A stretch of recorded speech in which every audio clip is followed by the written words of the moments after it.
UN Global Compact on Migration. Implementation. 40.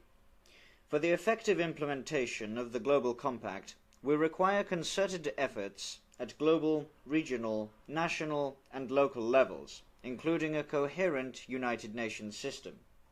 41.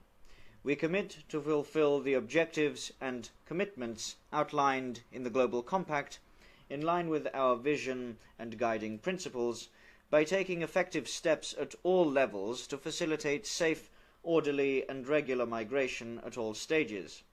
We will implement the Global Compact within our own countries and at the regional and global levels, taking into account different national realities, capacities, and levels of development, and respecting national policies and priorities.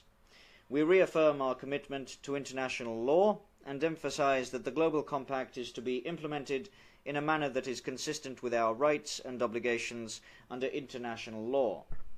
42. We will implement the Global Compact through enhanced bilateral, regional, and multilateral cooperation and a revitalized global partnership in a spirit of solidarity. We will continue building on existing mechanisms, platforms, and frameworks to address migration in all its dimensions, recognizing the centrality of international cooperation for the effective fulfillment of the objectives and commitments. We will strive to reinforce our engagement in North-South, South-South, and triangular cooperation and assistance.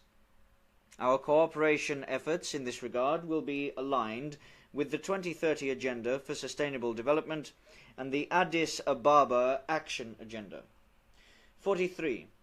We decide to establish a capacity-building mechanism in the United Nations, building upon existing initiatives that supports efforts of member states to implement the Global Compact.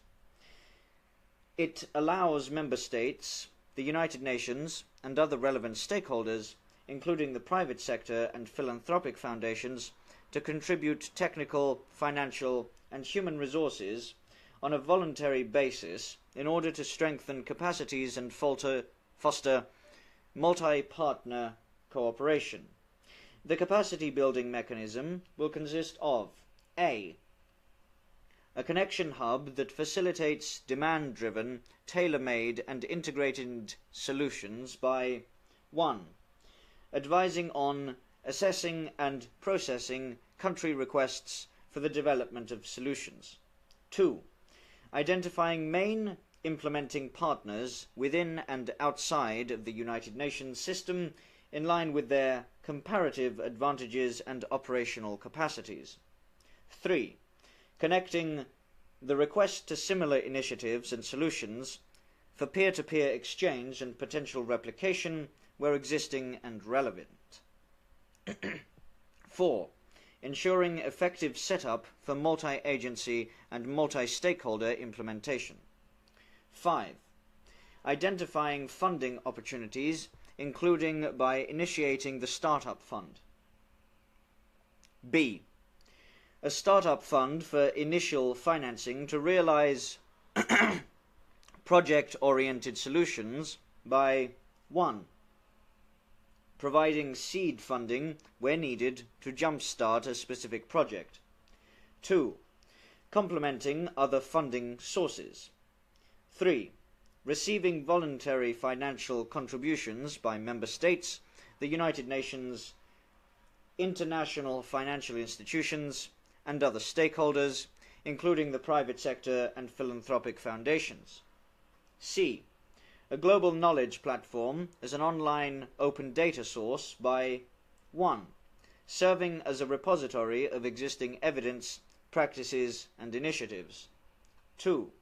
Facilitating the accessibility to knowledge and sharing of solutions. 3. Building on the GFMD platform for partnerships and other relevant sources. 44. We will implement the Global Compact in cooperation and partnership with migrants, civil society, migrant and diaspora organizations, faith-based organizations, local authorities and communities, the private sector, trade unions, parliamentarians, national human rights institutions, the International Red Cross and Red Crescent movement, academia, the media, and other relevant stakeholders. 45. We welcome the decision of the Secretary-General to establish a United Nations network on migration to ensure effective and coherent system-wide support to implementation, including the capacity-building mechanism, as well as follow-up and review of the Global Compact in response to the needs of Member States. In this regard, we note that A. IOM will serve as the coordinator and secretariat of the network. B. The network will fully draw from the technical expertise and experience of relevant entities within the United Nations system. C. The work of the network will be fully aligned with existing coordination mechanisms and the repositioning of the United Nations development system. 46. We will request the Secretary-General, drawing on the network, to report to the General Assembly on a biennial basis on the implementation of the Global Compact, the activities of the United Nations system in this regard, as well as the functioning of the institutional arrangements. 47. Further recognizing the important role of state-led processes and platforms at global and regional levels in advancing the international dialogue on migration, we invite the Global Forum on Migration and Development, regional consultative processes, and other global, regional, and sub-regional fora to provide platforms to exchange experiences on the implementation of the Global Compact, share good practices on policies and cooperation, promote innovative approaches, and foster multi-stakeholder partnerships around specific policy issues. This has been the end to the UN Global Compact on Migration. Implementation.